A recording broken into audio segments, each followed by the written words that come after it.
Well, here we go with the third video clip in my introduction to Tabula for SPLat series.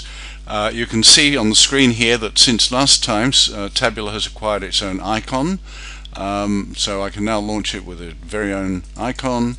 Here we go. I'm just going to position that over there a little bit so that the tooltips will show properly, and I'm going to load up the Tabula program that we were working on last time, which was called demo1.sfsm. This, you'll recall, was the simple push-on, push-off light switch logic. Now, we got as far before, you'll recall, as the generating some code and winding up with a result that looked like this. This code generated by Tabula contains the state machine code, which is all very good. What it doesn't contain, however, is the bits and pieces that are needed just to get it launched and going properly. I do have a run task forever instruction here at the very beginning, but there are no tasks that have actually been launched. So let's fix that up now. I'll close that window and I'll click on here and get the general code generator window up again. And you'll see we have a code seg, initialize segment, nvem data, test seg, header, and launch seg. These correspond to potential tags in Builder. So let me show you the Builder file that's intended to go with this particular example. Stick that down there. It contains reference to a test seg, but it's to be discarded because this is a production build we're designing here. It will then include any init segs that come from any number of files that are being used in here. At the moment we're only using one SPLat file in our project. A launch seg, which is designed for which contains the run tasks forever, and the code seg, which contains the main body of the code. So these are the tags that the builder script expects to see in a program, in this particular program. The code seg in Tabula, in here will be the code that appears before the actual FSM in the main body of the program. Let me just show you that very briefly. That was this lot here, there. So what we're about to do is the stuff that's going to go into this spot here. XZ marks the spot. We'll go back to that again. So in there, what we're actually going to put in is tst init, and this is going to be a simple bit of code which is going to launch task. Watch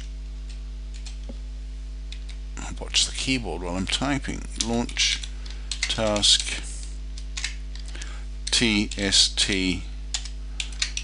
launch. You may recall from last time that Tabula always generates a program label called name underscore launch. So it generates this launch label, which is the point that's to be, or the address line for the code that is to be launched when you're starting up the this task. In the initialize segment, what we actually want is a reference to that tst init. So here we put go sub tst underscore init. We have no nvem data. We're not doing any test code, so we don't need that. A header is just room for a nice pretty little header just to say what this is for, and you'll see how that comes out in a moment.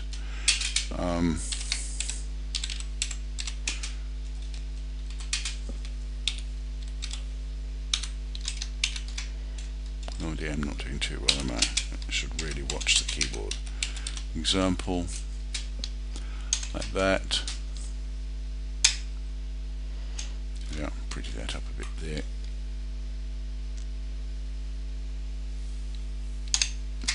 There we go. And the last one, the launch seg, that's a checkbox that allows us to force Tabula to basically generate the run tasks forever instruction. which we need one of at least in every program in the right position. So if I go back now and regenerate the code, you'll see that the code that I now have has a go sub to test init followed by a run tasks forever. In test init we launch the task test launch, which is the code immediately below that, and we have a return instruction that's been kindly inserted there for us by Tabula. At the moment this seems a little bit roundabout to do a go sub to something which instead just does a launch. Why don't we just put the launch in there, which would be perfectly legitimate. The reason I do it like this is more often than not I'm going to have some other code in here which maybe initializes some variables and what have you. So I keep this as a generic method of initializing a task in a broader sense an object or an actor, and inside there I launch whatever tasks are required by that particular actor. So now we have our code. It's being generated by Tabula, and we should be able to get that going in SPLat PC. To bring that into SPLat PC, all we need to do is to launch this demo.b1d builder file, and SPLat PC will come up and be ready to translate that file, the SPLat file. When I generate this, do this code generation in Tabula, it automatically writes the SPLat file for me. So let me go now to, oh, that's not very good, is it? Sorry. Let me go to an Explorer window which shows this particular folder that I'm working in. There's my build file for this particular project. There's the SPLat file that's been generated by Tabula, and that's going to be brought into SPLat PC specifically when I double click on here. So let me do that, and we get the usual alert from Builder and the other alert from Builder, and now you can see that the code that we have here in SPLat PC starts off with a go sub to tst init, a run tasks forever. Then we've got the little header that I put in, and then we have got the initialize code, or the initialize subroutine.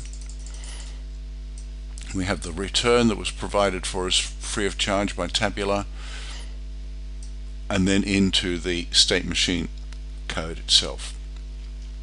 So let's have a go now and see if we can translate this successfully. Translate. Now it's insulting us here and saying that we haven't defined the input button. Oh no, we haven't. Okay, that's fine. We'll accept that as a bit of a goof, and we will go back to Tabula. So what will we do about that in Tabula?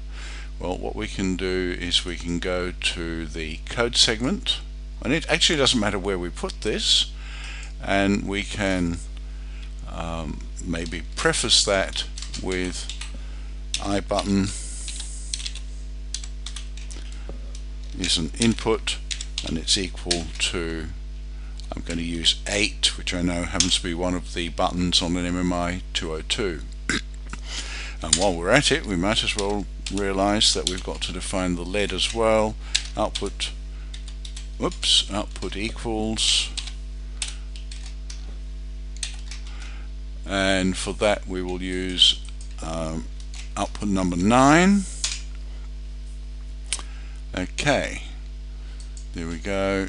Let's try generating the code again. You'll see that those definitions have appeared there.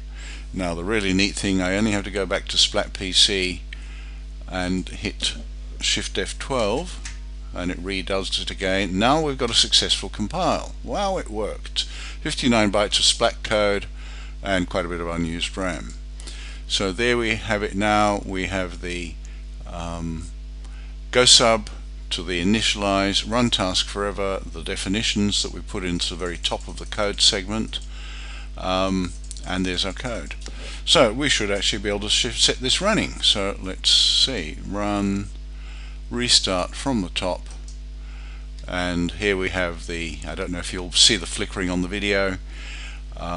If I hold down the shift key while I press the buttons, I get pretty much the same effect as a spring back switch. So press the button on, the light comes on, and you can see we've moved to state 2.